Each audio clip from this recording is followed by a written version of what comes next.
स्तुती आराधना आम्ही गायलेली आहे. प्रभू ती तुला मान्य झालेली आहे आणि त्या ठिकाणी आम्ही तुझ्या उपस्थिती सादर करतो.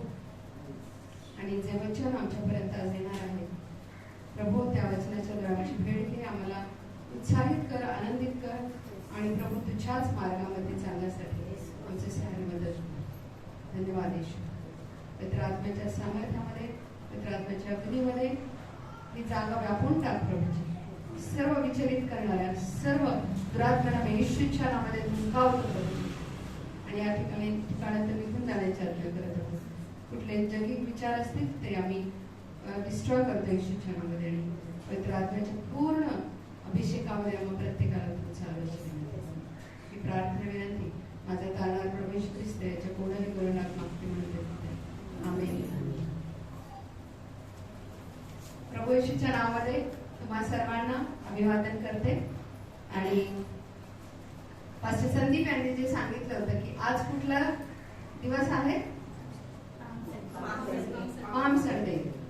कोणाकोणाकडे पाम आहे? पाम म्हणजे माहितीये काय? पाम म्हणजे काय? हे ह्याला पाम म्हणतात. काय म्हणतात? कोणाकोणाकडे हे पाम आहे? एकच आहे का? दोन दोन आहेत ना? मग जेव्हा पास्टर म्हणत होते आम्ही आज हावळ्याकडून आलो नाही, परंतु आमच्याकडे नॅचरल हावळ्या आहेत. माहितीये तुम्हाला? हा, त्याला पाम म्हणतात की नाही इंग्लिश मध्ये?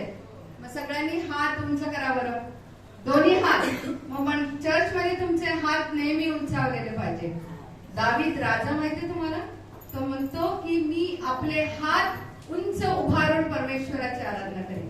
म्हणून लक्षात ठेवा, जेव्हा ते करा आनंद आनंद, ख्रिस्त नामामध्ये करा आनंद. आणि आनंदाने हात उंच व्हा. तेव्हा कोणाचेच हात नव्हते वरती, होते का? म्हणजे आम्हाला कळत नाही, नाही का? मराठी बोलू ना चालेल ना? का हिंदी बोलणार? मराठीच ठीक आहे. तर आज आपण पुन्हा एक बार बोलूयात. आम्ही विसरलो होतो, देवाला क्षमा मागूया. जेव्हा पास्टर सांगत होतो की नाचा, हात उंच करा, आज आम्ही जयघोष करणार आहोत. जेव्हा आम्ही जयघोष करतो ना, सैतान त्या ठिकाणातून पळून जातो. तुम्हाला ते यरीहोच्या तटाभोवती त्यांनी काय तलवारी आणि ढाली वापरल्या का? नाही. फक्त जयघोषाने तुतारी फुंकत परमेश्वराचा धन्यवाद केलेला आहे. माझ्या मागे तुम्ही हे म्हणा, हात उंच करा. बरं, आपण 2 मिनिटं उभं राहूयात. हे कोणासाठी माहितीये का? प्रभूच्या गौरवासाठी. आणि त्यांनी जे म्हटलेलं आहे, इस्रायल लोकांनी त्या दिवशी म्हटलेलं, आज आपण पुन्हा एक बार बोलूयात की हात उंच करा सगळ्यांनी. येशूचं नाव आम्हाला उंच गाजवायचं आहे. पास्टर संदीप, ते गाणं माहिती ना तुम्हाला? आनंदाने हात उंच व्हा, येशूचे नाव जगी गाजवा. कोण कोण गाजवतो? We'll sing that song, एक स्टांजा. बोले तो उनको समझना चाहिए, हाथ क्यों उठाना चाहिए? एकच कडव आपण गावात.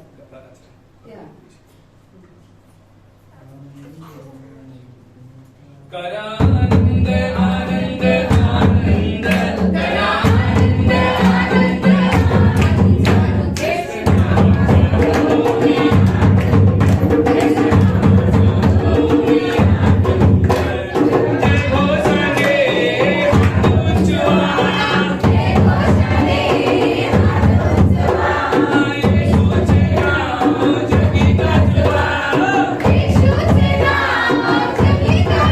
Jai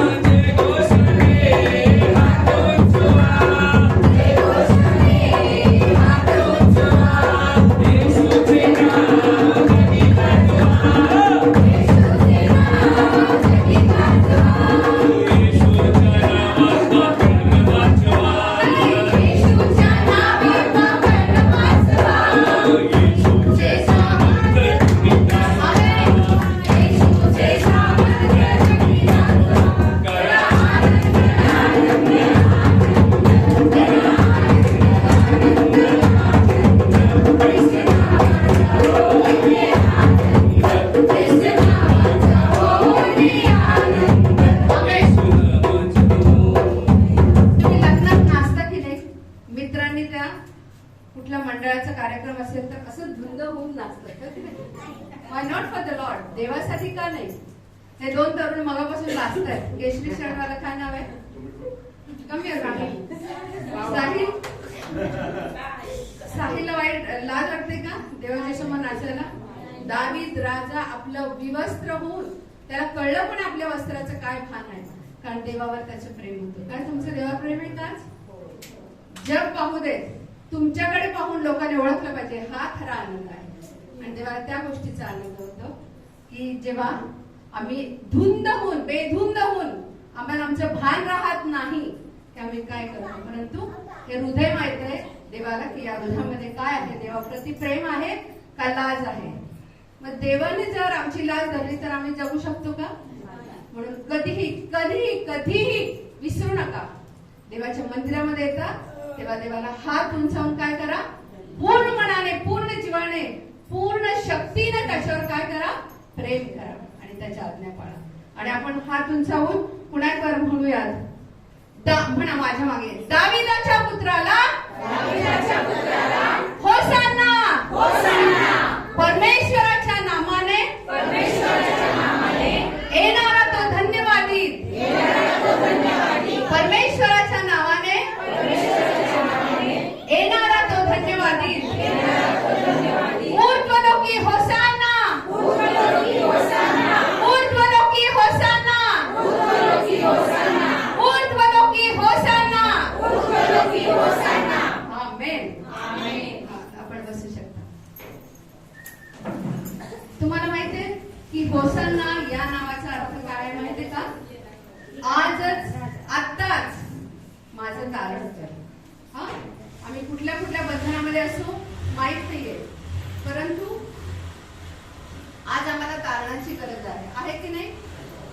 या आठवड्यामध्ये काही चुकीच्या गोष्टी झाल्या असतील, काही देवाविरुद्ध घटना झाल्या असतील तर मी त्याबद्दल देवाला क्षमा मागणं गरजेचं आहे.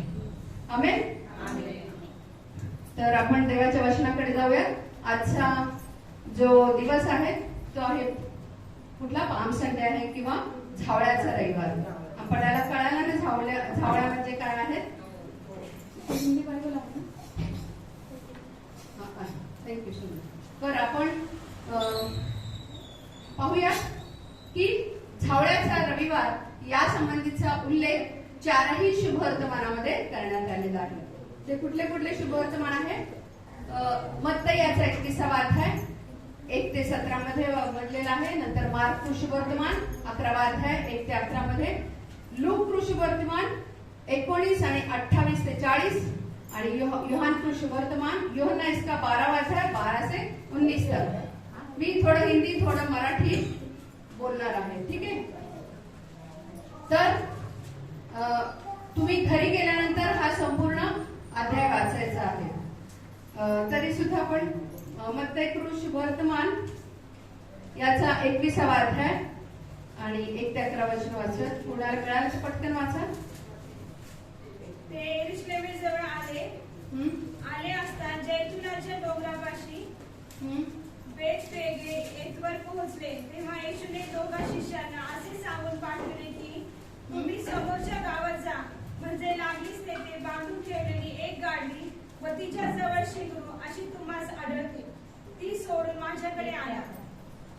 आणि कोणी तुम्हास काही म्हटले तर प्रभूला ह्याची गरज आहे असे सांगा, म्हणजे तो ती ताबडतोब पाठवेल. संदेशाच्या द्वारे जे सांगितले होते ते पूर्ण व्हावे म्हणून हे झाले. ते असे की सियोनेच्या कन्येला सांगा, पहा तुझा राजा तुझ्याकडे येत आहे, तो सौम्य आहे म्हणून तो गाढवावर म्हणजे गाढवीच्या शिंगरावर बसलेला आहे. तेव्हा शिष्यांनी जाऊन येशूच्या आज्ञेप्रमाणे केले. गाढवी व शिंगरू ही आणून त्यांनी त्याच्यावर आपली वस्त्रे घातली व तो वर बसला. तेव्हा लोक समुदायातील बहुतेकांनी आपली वस्त्रे वाटेवर पसरली. काही झाडांच्या डहाळ्या तोडीत होते व त्या वाटेवर पसरत होते. आणि पुढे चालणारे व मागे चालणारे लोक गजर करीत राहिले की दाविदाच्या पुत्राला होसाना, परमेश्वराच्या नावाने येणारा तो धन्यवादी, ऊर्ध्वलोकी होसाना. तो यरूशलेमेत आल्यावर सर्व नगर गजबजले व म्हणाले हा कोण? लोक समुदाय म्हणाले गलिलातून नासरेतून आलेला हा येशू संदेशना होय. आमेन. थँक्यू. Thank you sister. तुम्हाला ते पवित्र शास्त्रामध्ये म्हटलं की जे वचन ऐकणारे, वचन वाचणारे आणि वचनाप्रमाणे आचरण करणारे लोक कसे आहेत? धन्य आहेत, आशीर्वादित आहेत. तर या ठिकाणी हा जो सावळ्याचा रविवार जो आहे किंवा प्रभू येशूचं यरुशलेमेमध्ये प्रवेश करणं हे देवानं केलेल्या जुना करारातील भविष्यवाणीचं काय एक होता भाग होता. तुम्हाला माहिती प्रभू येशू ख्रिस्त हा यरुशलेमेमध्ये काय करणार होता? आठवडाभर आधी तो आलेला आहे. नंतर आपण पुढच्या आठवड्यात उद्यापासून आपण पवित्र सप्ताह आपण साजरा करणार आहोत की कशा प्रकारे प्रभू येशू ख्रिस्त संपूर्ण त्या भागामध्ये शिष्यांसोबत प्रवचन करणार होता. नंतर गेतसेमने बागेमध्ये तो प्रार्थना करणार होता. त्या ठिकाणी त्याला पकडण्यात येणार होतं. यरुशलेममध्येच त्याचा वधस्तंभावर मृत्यू होणार होता. त्या ठिकाणीच त्याला पुरण्यात आलं होतं आणि त्या ठिकाणीच त्याचं पुनरुत्थान होणार होतं. आणि म्हणून प्रभू येशू ख्रिस्त यरुशलेम हे जे शहर आहे देवाच्या अंतःकरणाचं असं शहर आहे. त्याच्यावर देवाचं नाव एका व्यक्तीनं आकाशातून म्हणजे एरियल त्याला हे म्हणतात फोटोग्राफी, तर विमानातून त्यांनी तो त्या शहराचा फोटो काढला होता. तर त्याच्यावर युथ हे यावे हे नाव त्यांना दिसलेलं आहे त्या ठिकाणी त्यांना कशा हे फोटो काढताना. तर यरुशलेम नगर हे जे राजधानीचं नगर आहे ते यरुशलेम नगर आम्हाला प्रगटीकरणामध्ये पण पाहायला मिळत आहे ना, आपण पाहणार आहोत नंतर.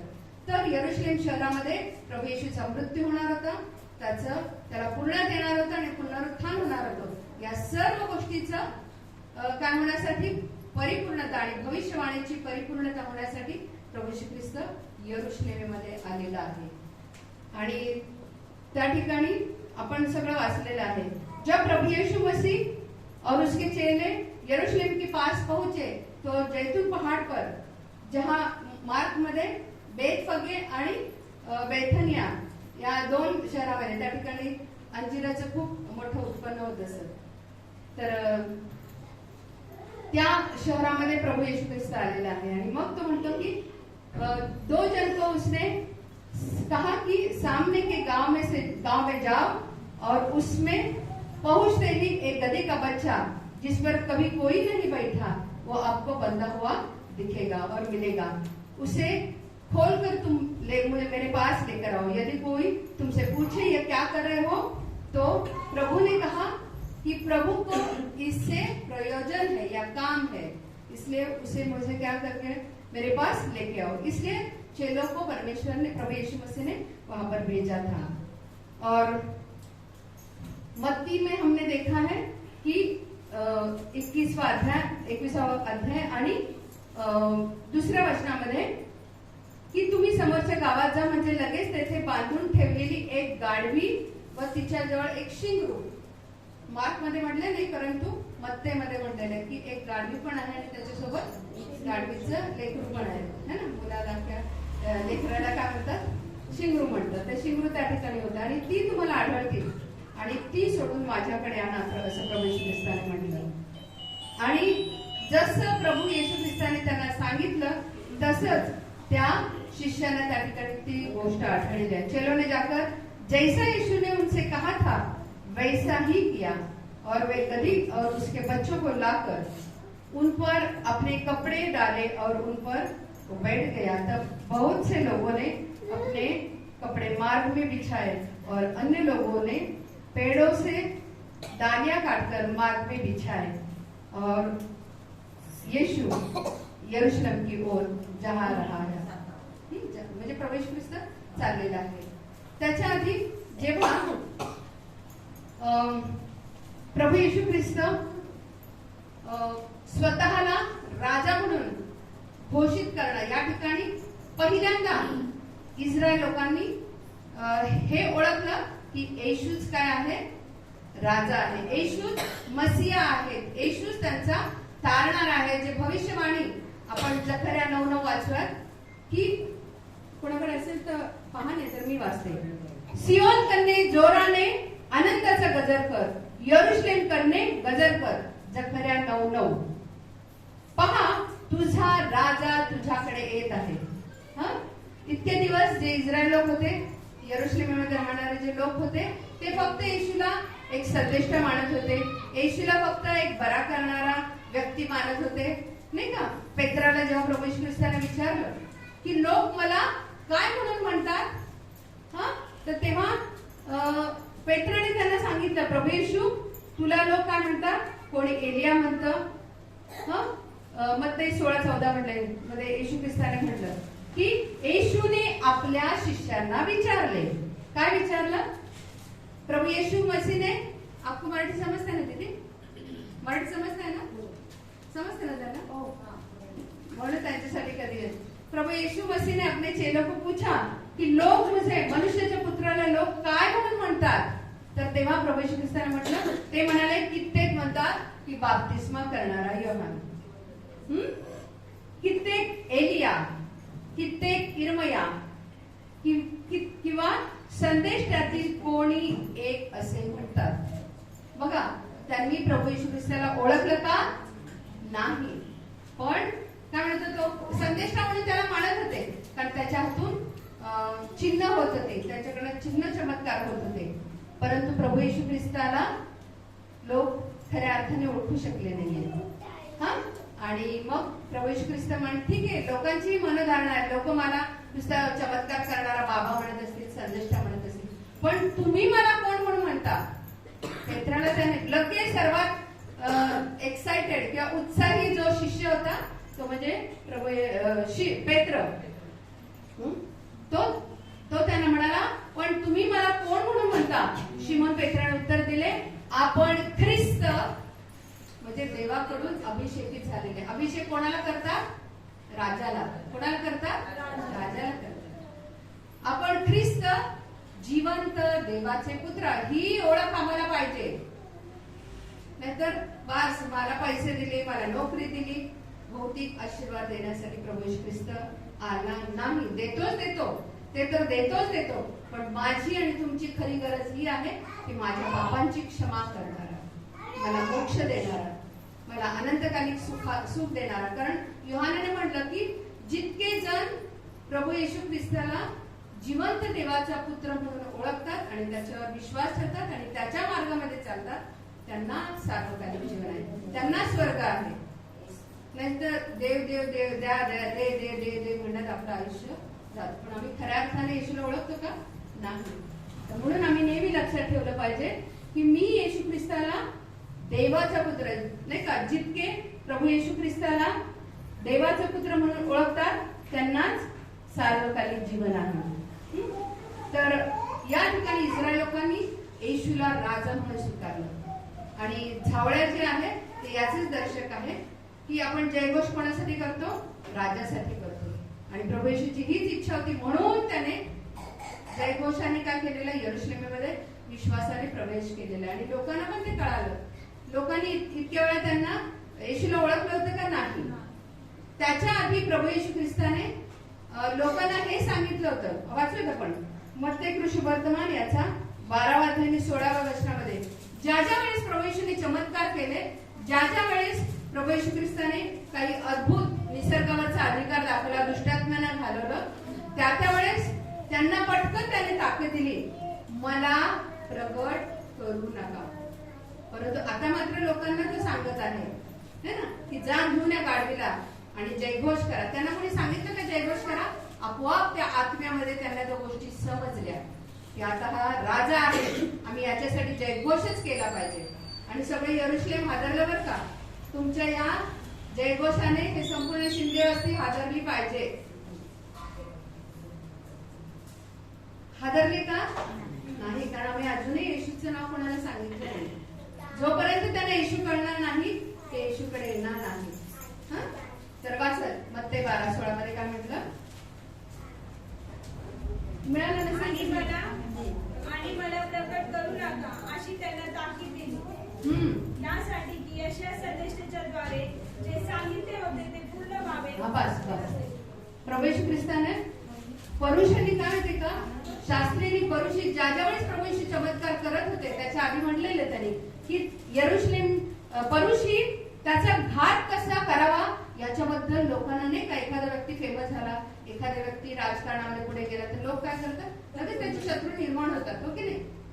तर तसंच प्रभू येशूच्या विरोधामध्ये पण काम करणारे लोक म्हणजे शास्त्री स्वतः जे धर्मपुढारी, जे येशू बद्दल ज्यांना माहित होतं की भविष्यवाणी केलेले आहे, प्रभू येशू बद्दल हे सगळं सांगितलेलं आहे, पण तरी सुद्धा ते काय करत होते, येशूचा घात करण्यासाठी टपलेले होते.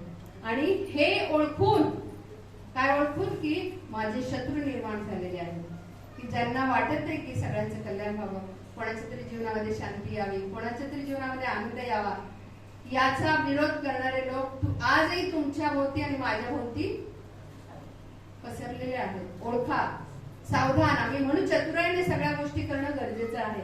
आणि मग हे ओळखून प्रभू येशू ख्रिस्ताने त्यांना म्हटलं की मला प्रगट करू नका, अशी त्यांनी ताकीद दिली. काय दिली? वॉर्निंग. जर तुम्ही असं केलं तर बघा. पण आता मात्र इथे येशू ख्रिस्त काय म्हणते, जा गाढवी आणि गाढवीच्या शिंगऱ्याला घेऊन या. शिंगरावर तो बसला आणि लोकांना सांगावं नाही लागलं. त्याने आपली वस्त्र काढून, वस्त्र म्हणजे काय, आमची प्रतिष्ठा आहे की नाही. समजा आम्हाला कोणी विवस्त्र केलं तर काय होतं, आमची लाज दिसते ना, आपण एकदम असं एम्बॅरेसमेंट होतो किंवा आम्ही काय होतो, ओशाळतो, हा लाजतो आम्ही नाही का. आपलं मला माहिती भांडणामध्ये कुठं कपडे फाटले तर लगेच आपण बघा मला एवढं मारलं, माझे एवढे कपडे फाटले, कंप्लेंट करायला जातो की नाही आपण. परंतु त्या लोकांना सांगावं नाही लागलं. पटकन ते जेव्हा गाढवी घेऊन आले तेव्हा त्या गाढवीच्या शिखरावर त्यांनी काय करू नये, काय नको असं त्यांना झालं होतं. तर आपण यावेळेस पाहणार आहोत की हे गाढव जे आहे कशाचं दर्शक आहे, नम्रतेचं दर्शक आहे. परंतु आम्ही पुढे पाहणार आहोत की एक विश्वासणाऱ्याच्या दृष्टिकोनातून किंवा प्रभूच्या नजरेतून तुम्ही आणि मी कोण आहोत. गाढव म्हणजे मी आहे, नाही की नाही. माझ्या जीवनामध्ये येशूनं राज्य करणं गरजेचं आहे. माझ्या जीवनामध्ये त्याचा अधिकार चालला, तो माझ्या जीवनामध्ये विराजमान झाला पाहिजे. या हृदयाच्या सिंहासनावर जेव्हा तो विराजमान होतो, तुम्हाला माहितीये कोण चाललं होतं, येशू ख्रिस्त चाललं होतं का त्या वस्त्रावरून, झावळ्यावरून कोण चाललं होतं, गाढव चाललं होतं. म्हणजे जेव्हा आम्ही आमच्या जीवनामध्ये येशूला उंच करतो तेव्हा प्रतिष्ठा, मान सन्मान कोणाचा होतो, गाढवाचा होतो. गाढव चाललं होतं त्या उंची वस्त्र असं म्हणलेलं, म्हणजे फार भरदार वस्त्र त्या गाढवावर टाकलं होतं, रस्त्यावर टाकलं होतं. आणि म्हणून आम्ही हे लक्षात ठेवणं गरजेचं आहे की जेव्हा पहिली गोष्ट येशू ख्रिस्ताने यरूशलेममध्ये प्रवेश केला, जकर्या 9:9ची भविष्यवाणी होती. दुसरी गोष्ट की प्रभू येशू ख्रिस्ताने पहिली ताकद दिली होती की मला प्रगट करू नका, परंतु आज वेळ आलेली होती की लोकांनी ओळखणं गरजेचं होतं, भविष्यवाणी पूर्ण व्हायची होती. म्हणून लोकांना सांगावं लागलं नाही, तर ते पटकन त्या गाढवीचे जे देवाने त्यांना सांगितलं होतं ते करण्यासाठी ते यरूशलेम शहरामध्ये येणार आहे. कारण आपण पाहिलं त्याचा मृत्यू होणार होता, त्याला पुण्यात येणार होतं, त्याच ठिकाणी त्याचं पुनरुत्थान होणार होतं. आणखी जेव्हा मी तुम्हाला माझी सांगितलं की प्रकटीकरणामध्ये देखील एका नव्या यरूशलेमेची काय करण्यात आलेला उल्लेख करण्यात आलेला. प्रकटीकरण याचा 21वा अध्याय आणि दुसऱ्या वचनामध्ये आपण वाचूया. कधी हिंदीमध्ये नंतर पलीकडे फेनिक्स जाणारे ताबू मिळाल्यावर तुम्ही काय वाचता, प्रकटीकरण 21. तेव्हा मी पवित्र नगरी नवी यरूशलेम देवापासून स्वर्गातून उतरताना पाहिली. ती नवऱ्यासाठी शृंगारलेल्या नवरीप्रमाणे सजवलेली होती. एका मोठ्या मेजवानीसाठी, एका मोठ्या काय म्हणतात फंक्शन साठी आम्ही जाणार आहोत. नवी यरूशलेमेमध्ये आम्ही देवासोबत राज्य करणार आहोत. जायला आवडेल ना सगळ्यांना, पण त्यासाठी काय करणं गरजेचं आहे, माझ्या जीवनामध्ये येशू आहे की नाही पाहणं गरजेचं. जर येशू असेल तर आम्हाला नवीन यरूशलेम शहरामध्ये देवासोबत राज्य करण्याचा अधिकार देण्यात आला. आमेन. क्या हम तैयार हैं क्या उसमें प्रवेश करने के लिए? और इस पृथ्वी पर हम कौन है, परदेसी है. हम यहाँ हमारा घर नहीं है, यहाँ हमें कोई संपत्ती और कोई काय म्हणतात आम्हाला साठवायची नाहीये. आम्हाला स्वर्गात आमची संपत्ती साठवायची आहे. आम्हाला स्वर्गीय यरूशलेमेमध्ये आमच्या जिवंत देवासोबत आम्हाला राहायचं है. वहां हम यीशु के साथ रहने वाले हैं. अभी हम देखेंगे कि यह गधे का बच्चा किस चीज को दिखलाता है। आइए हम पढ़ेंगे कि अय्यूब इसका 11वां अध्याय और 12वां वचन।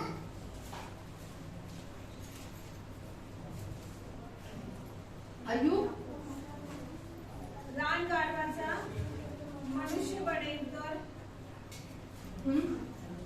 रान गाढवाचा मनुष्य बनेल तर अक्कल शून्य मनुष्याला समज प्राप्त होईल।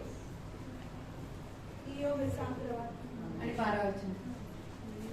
हाँ, रान गाढव हिंदी में बहुत अच्छा बताया है। रानगाडे तुम्हाला पण इथे जंगली गदा म्हटलेला आहे। हाँ, हिंदी में लिखा है, परंतु मनुष्य छूछा और निर्बुद्धि होता है, क्योंकि मनुष्य जन्म से ही जंगली गधे के बच्चे के समान होता है। किसके समान होता है?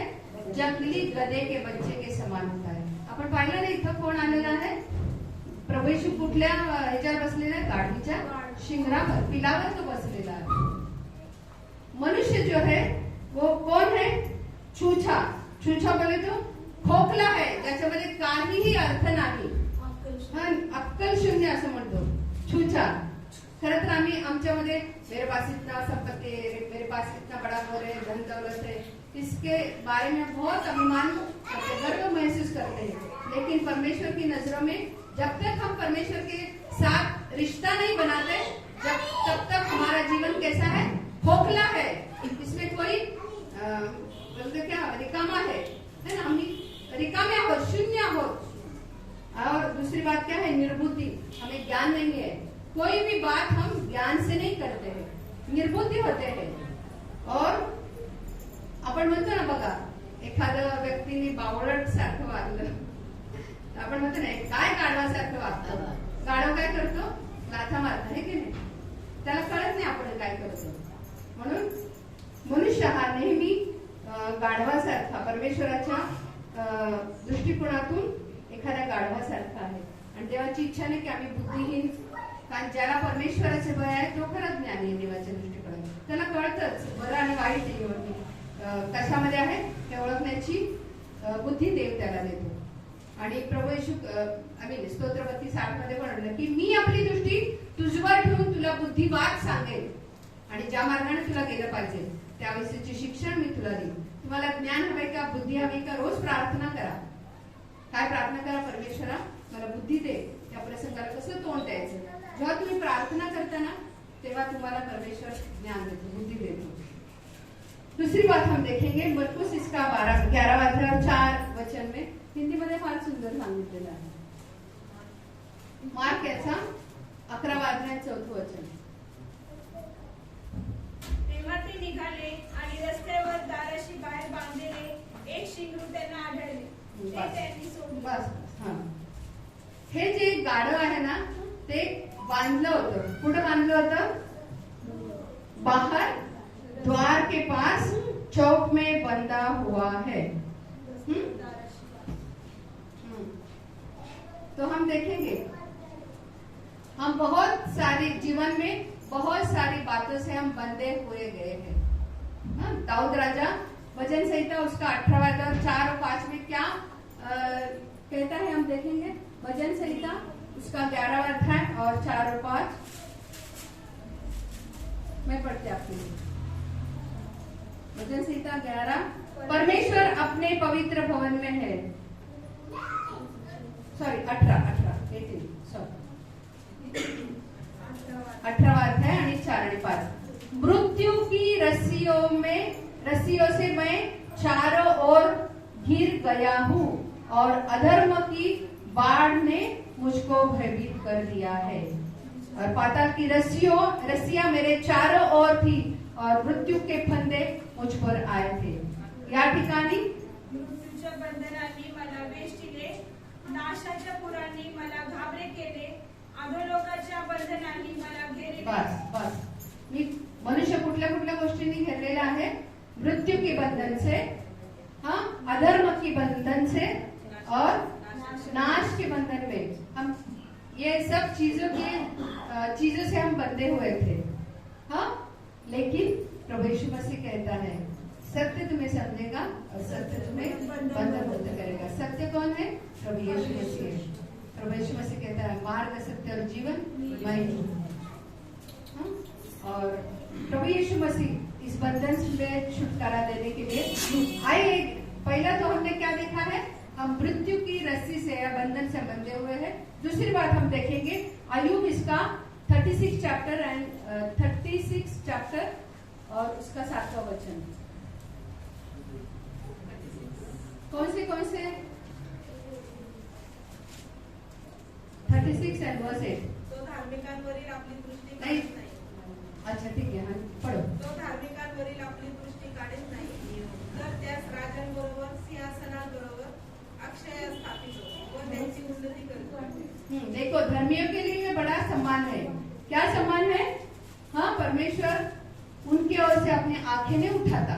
अगर तुम्हारे पास परमेश्वर नहीं है तो तुम्हारे पास परमेश्वर देखता तक नहीं है। अगर हमारे जीवन के ऊपर परमेश्वर की आग नहीं है तो हम असुरक्षित है। उसके आगे क्या है? वरन उनको राजाओं के संग सदा के लिए सिंहासन पर बैठाता है। सिंहासन बोले तो ऊंचे पद पर एक अधिकार संपन्न जीवन प्रभु हमें देता है। हाँ, अगर हम परमेश्वर के भय में चलेंगे तो प्रभु हमें ऊंचा उठाता है, सब लोगों के ऊपर परे हमें ऊपर रखता है। और उसके साथ सिंहासन में देखो, हमें अच्छी जगह मिले तो हमें कितना अच्छा लगता है ना। तो चलो उठो, तुम उधर बैठो, ऐसा बोले तो हमारा अपमान होता है कि नहीं। लेकिन प्रभु हमें ऊंचे स्थान पर प्रभु यीशु मसीह के साथ हम बैठे हुए हैं। अगर हम प्रभु यीशु मसीह पर विश्वास करते हैं और वो आगे और ऊंचे पद को प्राप्त करते हैं। ऊंचा पद, हमारा जीवन, यह आदमी वैसा करता है, उसी के साथ हमारा जीवन होना चाहिए क्या? उनसे हटकर, उनसे बढ़कर हमारा जीवन ऊंचा होना चाहिए। वो ऐसे बातें करते तो हम भी ऐसे करते क्या? नहीं। हमारा अलगपन, हमारा डिफरेंस उनके जीवन में देखना चाहिए। नहीं, यह औरत कभी झगड़ा नहीं करती है, हमेशा दूसरे के लिए मदद करती है, प्रार्थना करती है, प्रभु यीशु मसीह के मार्ग पर चलती है। यह हमारा डिफरेंस, यह हमारा अलग सा हमारा जीवन उनके नजरों में दिखना चाहिए। उसके आगे हम देखेंगे, चाहे वे बेड़ियों में जकड़े जाए और दुख की रस्सियों से बांधे जाए। देखिए यहाँ पर लोग दुख की रस्सियों से बंधे हुए हैं, है ना।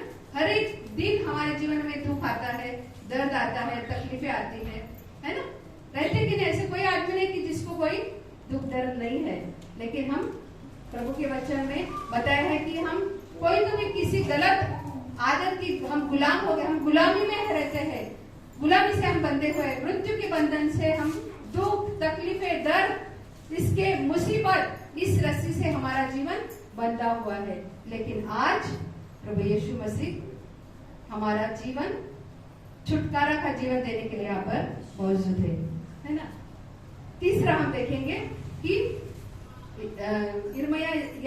अज़ेया इसका 5वां अध्याय 18 वचन। तीसरी जो हम बंधन में हम बंधे हुए हैं वो बात है, हाय उन पर जो अधर्म को अनर्थ की रस्सियों से और पाप को मानो गाड़ी के रस्से से खींच ले आते हैं। हाँ? हम कौन से अनर्थ की रस्सी से हम अधर्म को खींचने वाला हमारा जीवन होता है ना।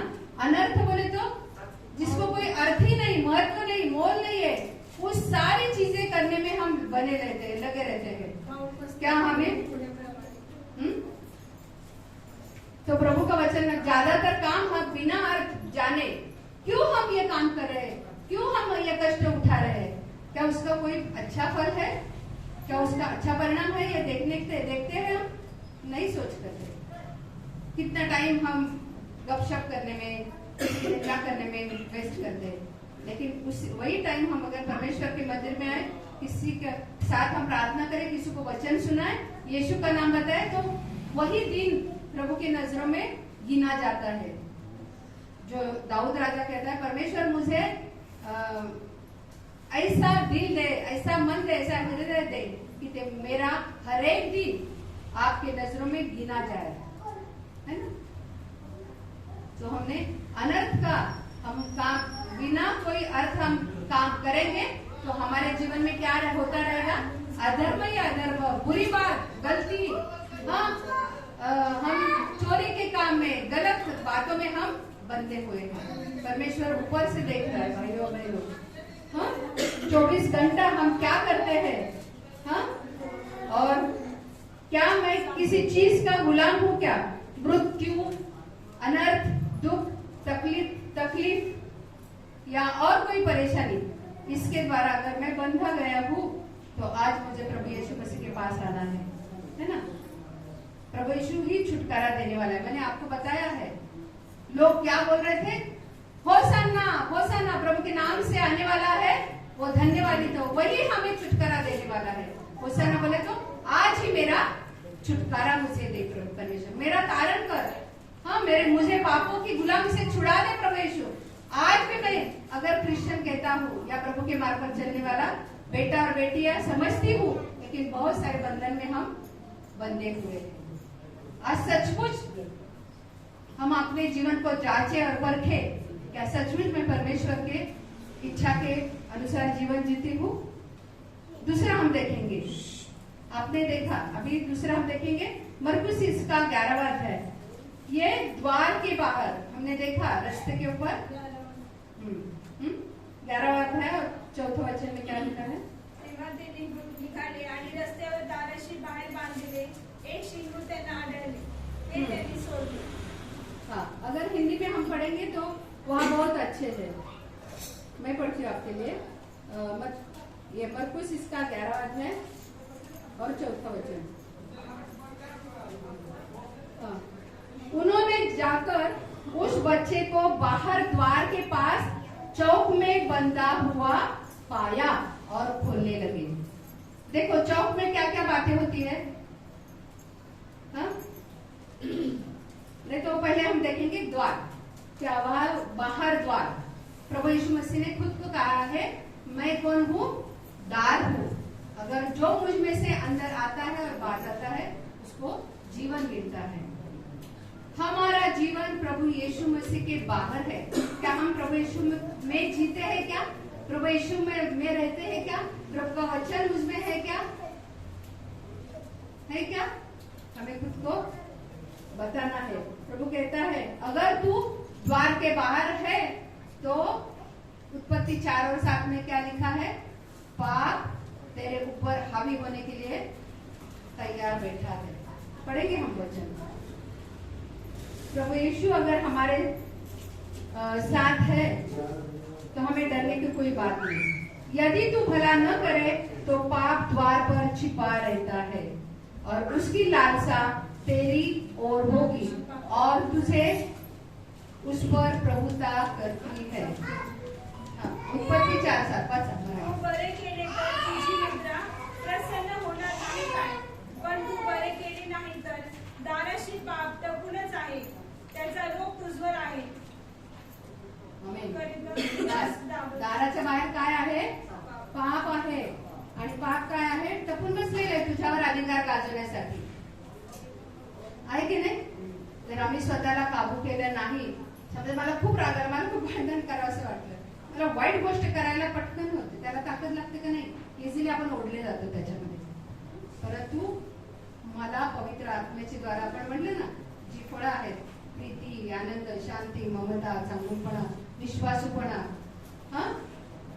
आणि इंद्रिय दमन, ह्या गोष्टी माझ्या जीवनामध्ये असल्या तर मी पापावर काय मिळू शकते?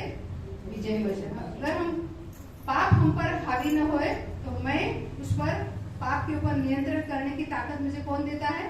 प्रभु यीशु मसीह। इसलिए हम प्रभु यीशु मसीह में ही सुरक्षित है। अगर प्रभु यीशु मेरे जीवन में नहीं है, दरवाजे के बाहर पाप बैठा हुआ है। पाप से छुटकारा पाने के लिए हमें क्या है? हमें प्रयत्न करना चाहिए, हमें कोशिश कर। ऐसे इजीली हम नहीं ला सकते।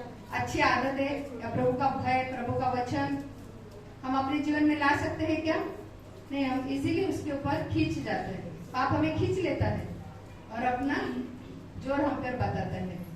कभी कभी ऐसे लगता है हाँ मैं बरोबर केलं तिला, हाँ तिने असं केलं मग तिला तसंच करायला पाहिजे, वाईटाने जिंकला जाऊ नको तर बऱ्याने वाईटाला जिंक। ठीक आहे, ती चुकली असेल पण तिला चांगल्या मार्गाने जा, तिच्याशी चांगुलपणाने वागून तिला प्रभूसाठी जिंका। और दूसरी बात कि वो दरवाजे के बाहर जो जो लोग अब तक प्रभु में नहीं है उनको हमें प्रभु में लाना है। प्रभु यीशु मसीह की प्यार, प्रभु यीशु मसीह का वचन देकर हमें उन्हें प्रभु में लाना है। एक्चुअली बहुत टाइम से, ये 2015 में 14 में हो गया ना ये चर्च, अर्चना जी 12 से चालू। आज तक तो बड़ा और हमें मंदिर होना चाहिए। इसके लिए कौन जिम्मेदार है? मैं। हम एक दूसरे की ओर उंगलियां नहीं उठाना है। प्रभु अगर मंदिर में लोग नहीं आते उसकी जिम्मेदार कौन हूँ? मैं हूँ। अगर पास्टर साहब ने उन्होंने अपना खुद का सब कुछ इसमें इन्वेस्ट किया है, अपना पैसा दिया, तन दिया, धन दिया, सब कुछ दिया है, किसके लिए? लोगों को यीशु मसीह में लाने के लिए। अगर हम नहीं लाते हैं तो उसके लिए कौन है? रोज जाओ, रोज हर एक के जीवन में जाओ, रोज किसी ना किसी को।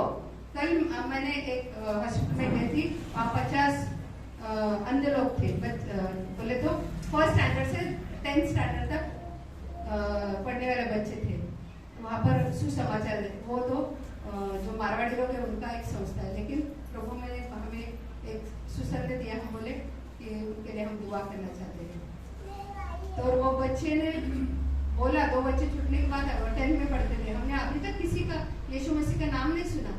उन्होंने सब 50 बच्चों ने बड़े जोर से, हाँ मैं यीशु मसीह को अपना तारणहार स्वीकार करने के लिए तैयार हूँ, उन्होंने प्रार्थना की। जब तक हम जाते नहीं, उनको बताते नहीं, उनके लिए प्रार्थना नहीं करते। पास्टर साहब ने अभी जादव 10 साल से जो नहीं हुआ जादव फैमिली में, लेकिन एक विश्वास नारी की, एक पास्टर के दुआओं से वो प्रार्थना, अगर वो काम होता है तो क्यों ना हम बताए? तुम बताना है, जाओ मेरे जीवन में प्रभु ने ऐसा काम किया, प्रभु तुम्हारे भी जीवन में हक से जाओ, हक से जाओ और उनको बताओ प्रभु ने मेरे जीवन में ऐसा काम किया, प्रभु तुम्हारे जीवन में करेगा। क्या मैं आपके लिए दुआ कर सकती हूँ? लोग बैठे हैं, तैयार है, उनको मालूम नहीं है। हाँ, तो हमें जाकर उनके पास यीशु मसीह में लाना है, वचन में लाना है। दूसरा बात कि वो दरवाजे के बाहर और चौक में बंधा हुआ पाया था। चौक में कौन कौन खड़े थे मालूम है? कौन लोग खड़े रहते चौक में? जिसको कोई काम नहीं रहता, और जो कौन है गुंडागर्दी करने वाले लोग रहते। कौन चौक में खड़े रहते हैं? लाइन मारने वाले लोग खड़े रहते हैं क्या? कौन से लोग दिखाई देते हैं चौक में हमें? बताओ, स्पेशली तरुण है ना, जवान बच्चे लोग, अरे ये लड़की ऐसा जारी हो रहा है, हमारा दिल पवित्र होना है। हाँ? अब पढ़ेंगे यिर्मयाह इसका 9वां अध्याय और 21वां वचन।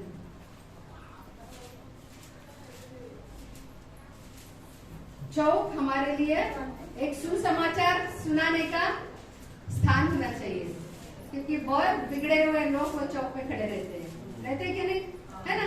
बिगड़लेले लोग सगळे चौकात उभा राहतात।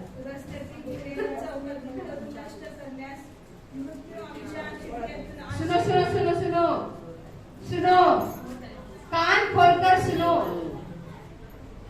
क्योंकि मृत्यु हमारी खिड़कियों से होकर हमारे महलों में घुस आई है कि हमारी सड़कों में बच्चों को और चौकों में जवानों को मिटा दे। बहुत सारे जवानों का जीवन मिट चुका है खड़े रहने से। कहाँ पे? चौक में खड़े रहने से। गलत लोगों के साथ रहने से हमारा जीवन बिगड़ जाता है। क्यों ना हम सब उन लोगों को मंदिर में लेके आए, क्यों ना हम परमेश्वर के वचन में उनको लेके आए। अगर उनका मृत्यु से वो बंधे हुए, बोले तो क्या? पाप, शैतान, बुरी आदतें, गंदी बातें उनके जीवन पर क्या कर रहे हैं? अधिकार जता रही है। और तुम्हें और मुझे परमेश्वर ने किस लिए रखा है? उनको छुटकारा देने के लिए, सच्चाई बताने के लिए। क्या हम वो जिम्मेदारी निभाते हैं? दीदी, आपके जीवन में हो परमेश्वर हमेशा काम करता है। क्या तुम्हें 10 लोगों को रोज बोलो, आज मैं प्रभु को आज्ञा है, जाओ प्रतिदिन जाके मेरे नाम की घोषणा करो, प्रभु यीशु मसीह ही तारणहारा है, प्रभु यीशु मसीह जीवन है, इसके बारे में घोषणा करो। ऐसा बोलो, बड़े जोर से कहो। हमने अपनी जिम्मेदारी उठा दी है, क्या हम करते भी नहीं है। चौक में लोग नाश के मार्ग पर चल रहे हैं, लेकिन हमें किसी की कोई चिंता नहीं पड़ी, हम किसी की जिम्मेदारी नहीं लेते हैं। लोग अपने अपने जीवन में मशगूल है, गुलामी में है, हाँ, बंधे हुए हैं। मृत्यु, दुख, बीमारी, हाँ, गलत बातें, तकलीफ, इन सब चीजों से बंधे हुए हैं। यीशु मसीह आज तुम्हें और मुझे छुटकारा देने के लिए वो स्वतंत्रता देना चाहते हैं, हाँ? और पढ़ेंगे हम यूहन्ना इसका, जो पाप करता है वो पाप का क्या है? गुलाम है। यूहन्ना इसका 8वां अध्याय और 34 और 36 में लिखा है कि जो आदमी पाप करता है वो पाप का क्या होता है? गुलाम है। लोग गुलामी में चल रहे हैं, क्या तुम उनको छुटकारा देने के लिए तैयार है? यूहन्ना 8वां अध्याय 34 और 36। यीशु ने उनसे उत्तर किया, मैं तुमसे सच सच कहता हूँ कि जो कोई पाप करता है वह पाप का दास है। दास सदा घर में नहीं रहता, पुत्र सदा रहता है। इसलिए यदि तुम्हें पुत्र स्वतंत्र करेगा तो सचमुच तुम स्वतंत्र हो जाओगे। हमें हमें और यूहन्ना उसका 17वां अध्याय 17 हमने पढ़ेगी वो कि वचन उनको सत्य है और वो वचन में हमें उनको समर्पित करना है। आइए हम आगे और देखेंगे। वहां को शिष्यों ने क्या किया? चेलों ने क्या किया? उसको बंधन से क्या किया? छुटकारा दिया, उनको छोड़ा और वो किसके पास लेके आए? यीशु मसीह के। खोल के मेरे पास, हाँ, प्रभु हमें आजाद क्यों करना चाहता है ना? छुटकारा क्यों देना चाहता है?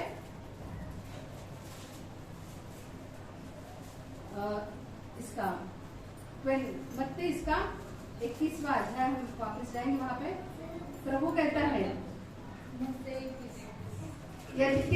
यदि तुमसे कोई कुछ पूछे या कुछ कहे तो कहना कि प्रभु को इनका प्रयोजन है, तब वह तुरंत उन्हें भेज देगा।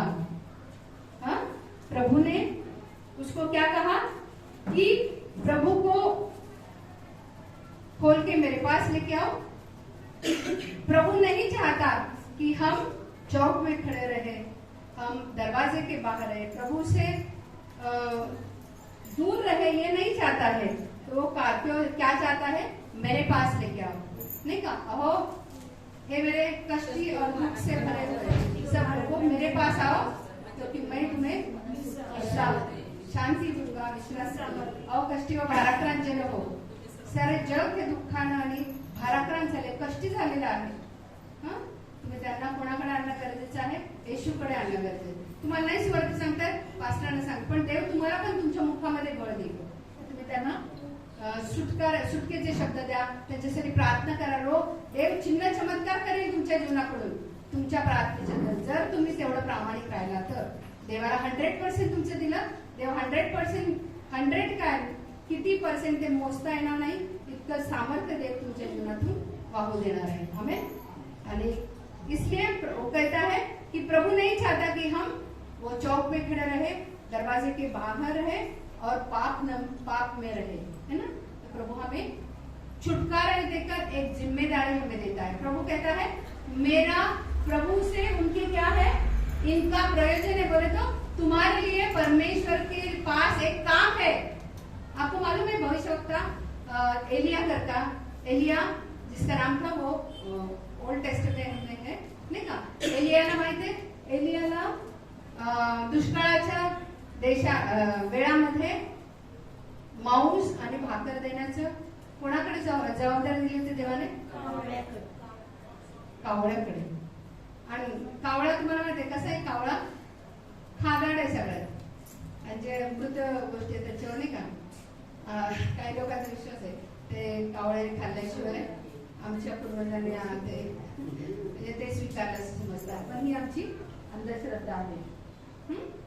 तर देवाने एका भविष्यवक्त्याला दुष्काळाच्या काळामध्ये, आणि बघा त्याच्या तोंडामध्ये भाकरी होती आणि मांस म्हणजे की पहिलं काय करतो? स्वतः खाल्ला असतं कावळ्याने, पण तो रोज कोणाला द्यायचा? एलियाला द्यायचा। रेव्हन्स म्हणून एक इंग्लिश मध्ये की जे खूप असे खादाड पक्षी असतात। आणि दुसरं बलाम माहिती तुम्हाला? बलाम त्या इस्रायल राष्ट्राला शाप देण्यासाठी चालला होता, परंतु बलाम गाढवीवर चालला होता आणि मग त्या गाढवीच्या द्वारे काय केलं देवाने?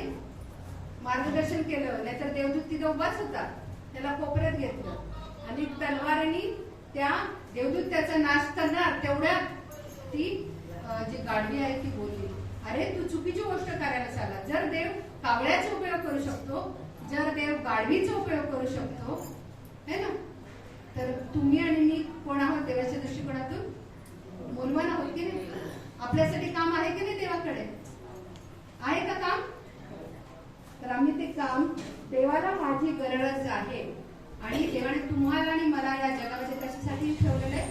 प्रभू येशूबद्दल साक्ष सांगायचं. कोणाला देवाने वेगवेगळ्या प्रकारची दानं दिलेली आहेत है ना, की कोणाला हॉस्पिटलमध्ये जे आजार आहेत त्यांना मदत करण्यासाठी, किंवा कोणाला ऑफिस मधलं काही काम असेल तुम्ही मदत करा किंवा प्रार्थना करा. सर्वात बेस्ट मिनिस्ट्री जर असेल तर जेव्हा मी प्रार्थना करतो ना कोणाचा नाश होणे, तर देव तिथे त्यांच्या जीवनामध्ये काम करतो. आम्हाला इथे मी नेहमी सांगत असते की पास्टरांना मदत करणारं एक इंटरसेसरी म्हणजे मध्यस्थीची प्रार्थना करणारा ग्रुप तुम्ही बनवा. काही लोक जे तुम्ही आता छान काम केलं की लॉकडाऊन मध्ये अनेक लोकांना राशन पाणी दिलं, तुम्ही तुमची मदत केली. तर आज मी सकाळी एका युट्यूबवर पाहत होते की साऊथ मध्ये एक अशी ही गोष्ट लोक आहेत की ते 50% त्यांच्या उत्पन्नाचा जो 50% भाग आहे त्या संस्था, त्या मंदिराला किंवा त्या संस्थेला देतात. देव तर आमच्याकडे दशांशच मागतो, आम्ही दशांश द्यायला तयार आहोत का? आम्ही नाही देत. देवाने मला एवढा 10,000ची नोकरी झाली, 10,000चा दशांश काय येतो? 1,000. हा, जितकं देवाने तुम्हाला संपन्न केलं त्याच्या अधिकप्रमाणे तुम्ही देवाला देऊन तर बघा. आणि जर मी देवाला देत नसेल तर मी कोण आहे? चोर आणि लुटारू आहे. प्रवेश पिसाय पुढे म्हटलेले आहे, जेव्हा त्यांनी प्रवेश केला यरूशलेममध्ये, नंतर तो मंदिरामध्ये गेला, हा जयघोष झाला. नंतर येशू म्हण त्या ठिकाणी चोर आणि लुटारू होते, आम्ही देवाच्याच मंदिरातल्या, फक्त पास्टरांकडे घेण्याचंच आमचं हे असतं है ना. सिर्फ हम पास्टर जी उसका हमारे लिए दुआ करेंगे, पास्टर जी हमारे लिए हॉस्पिटल में आएंगे, पास्टर जी हमको राशन खाना पानी देंगे, इसके लिए सिर्फ पास्टर के पास आना नहीं है. तो पास्टर का भी हाथ बढ़ाने के लिए, उसकी मदद करने के लिए हमें चर्च में आना चाहिए है ना. तो हर एक के पास प्रभु एक काम सौंपता है. प्रभु ने हमारा जीवन ऐसा व्यर्थ ही नहीं बनाया है, सिर्फ दाल रोटी खाओ और प्रभु के गुणगान गाओ, ऐसा नहीं. हमें जाकर जो अंध है, जो तो जिसको ज्ञान नहीं, समझते नहीं, उनके पास प्रभु का वचन लेकर जाकर उनको छुटकारा देना चाहिए है ना.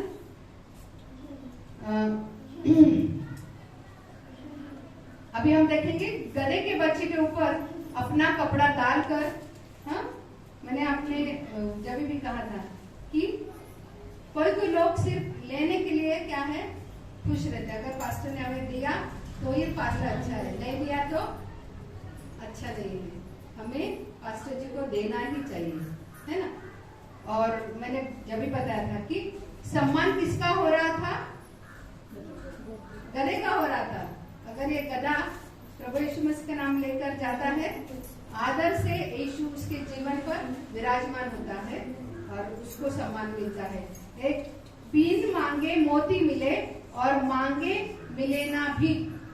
जो मांगता रहता है वो उन्हें भीख भी नहीं दिया जाता है, लेकिन अगर जो कोई नहीं मांगता है तो उसे परमेश्वर मोती से भी बढ़कर, बोले तो एक अच्छा आशीष परमेश्वर उनको देते हैं. उनको कोई कमी घटी नहीं होगी क्योंकि वो दिल से करते हैं. पूरे प्रभु के ऊपर प्यार है ये मन में लाकर वो करते हैं. आगे हम देखेंगे कि वो गधे के पास क्या था, उसकी मम्मी भी थी है ना. गधे के माँ गधा और उसका बेटा या बेटी कोई भी थी. हाँ, गधे के ऊपर प्रभु यीशु मसीह विराजमान हो गए. प्रभु चाहता है कि ये म्हणजे शिंगराला पण सुटका द्यावी आणि शिंगराच्या आईला म्हणजे आई वडिलांना पण सुटका द्यावी अशी देवाची इच्छा आहे.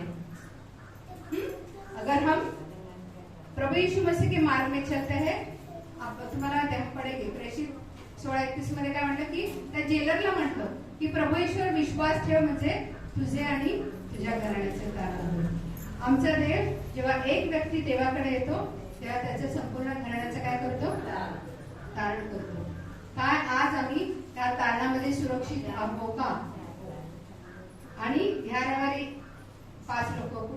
पाच लोक, मला पुढच्या वेळेस इथपर्यंत लोक बसलेले पाहायला पाहिजे, इथून ते शेवटपर्यंत. आणखी आपल्याला मंदिर वाढवायचे का? पास्टरने ऑलरेडी तरतूद करून ठेवली की वाढवण्यासाठी, पण त्यांना तुम्ही आणि मी मदत करणं गरजेचं है. प्रभु चाहता है कि पूरा परिवार इस छुटकारे में आए ताकि उनको अनंत जीवन मिले. हमें नेक्स्ट टाइम हम देखेंगे कि कैसा प्रभु यीशु मसीह ने क्या किया है. वहां अंदर जाके प्रभु को बहुत गुस्सा आ गया. मंदिर में कोई भी चोर लुटारू का काम होना नहीं चाहिए. मंदिर में बहुत गंदी बातें उसको दिखाई दी. व्यापार कर रहे थे. मंदिर ये कोई व्यापार करने का जगह नहीं है. वहां पे सिर्फ परमेश्वर का धन्यवाद, जय घोष और परमेश्वर का वचन ये सुनाना, यही मंदिर में आने का काम है. वो वहां पर गए, जब परमेश्वर ने उनको वो निकाल दिया, सब लोगों का हटा लिया बाहर. गंदे काम करने वालों को मंदिर में प्रवेश निषिद्ध है, वो नहीं आ सकते. तब वो अंधे लूले लंगड़े जो लोग थे भागकर यीशु मसीह के पास आए और परमेश्वर मसीह ने उनको छुटकारा दिया. मंदिर जो आशीष बोले तो जो गरजू है, जो बीमार है, जो लाचार है, उनको मंदिर में हमें लाना है. हाँ? तो परमेश्वर करे. क्या हम प्रभु यीशु मसीह का गद्दी बनने के लिए तैयार है क्या? कौन कौन तैयार है? कौन कौन उसको ऊपर हाथ ऊंचा करके देखने दो प्रभु यीशु मसीह को. यस, मेरे जीवन पर तू विराजमान हो, मेरे जीवन से तेरा सम्मान होना चाहिए, है ना. हमें परमेश्वर करे और हमें उसका गदा बने. और हम दुआ करेंगे. हमारे बीच में पास्टर सिंह जो है उनको आगे बुलाती हूँ.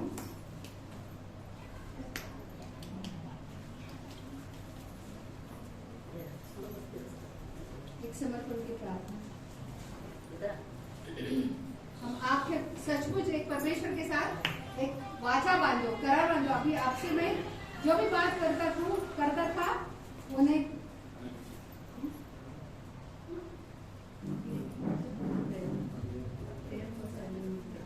आइए हम प्रार्थना करेंगे.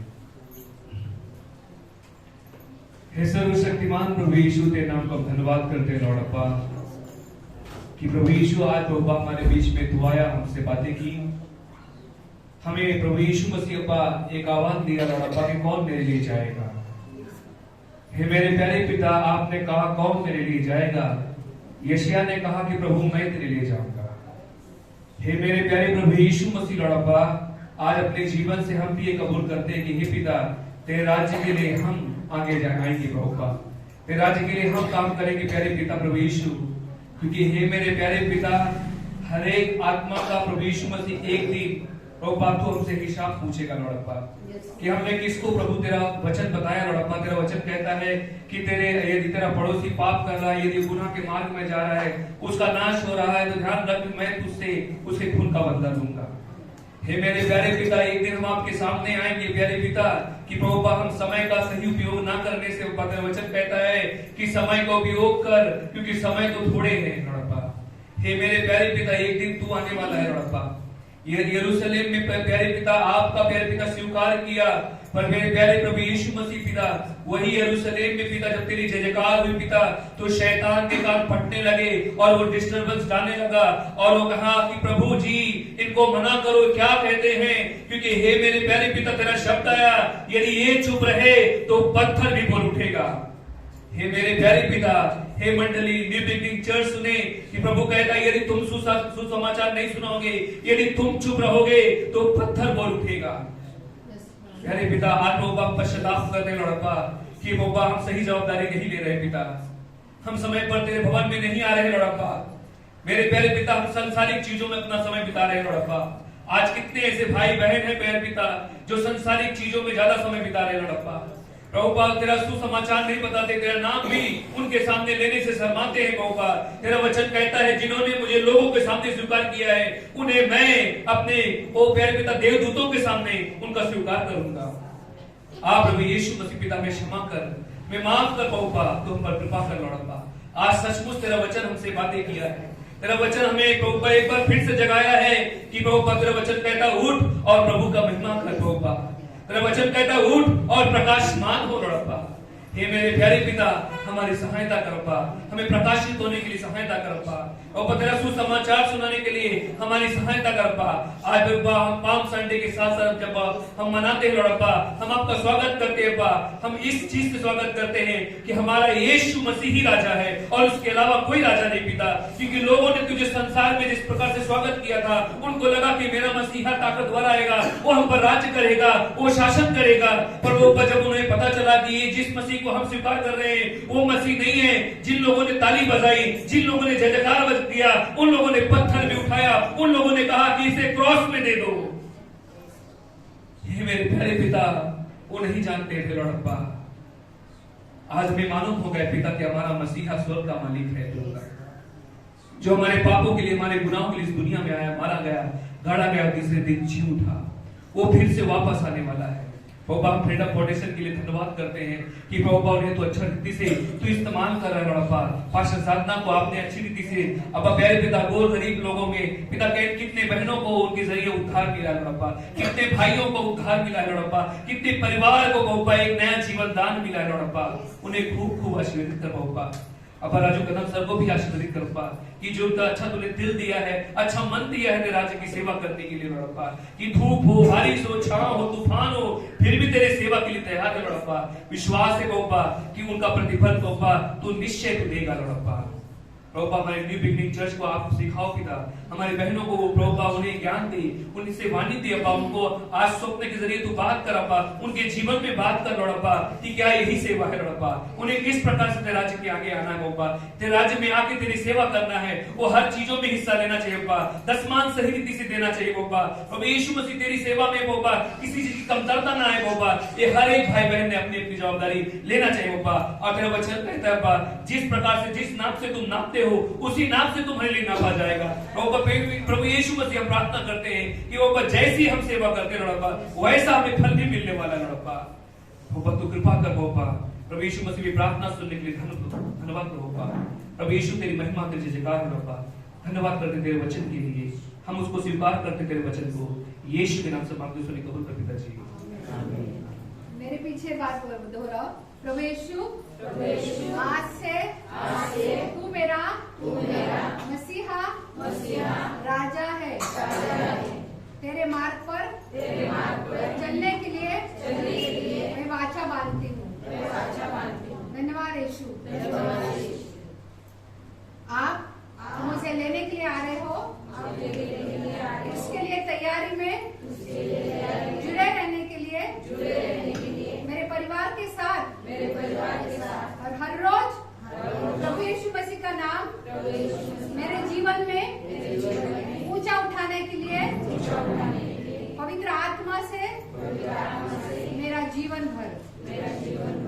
धन्यवाद यीशु। यीशु मसीह के नाम से पिता ये प्रार्थना करती हूँ, सुनिए और ग्रहण कीजिए। आमीन।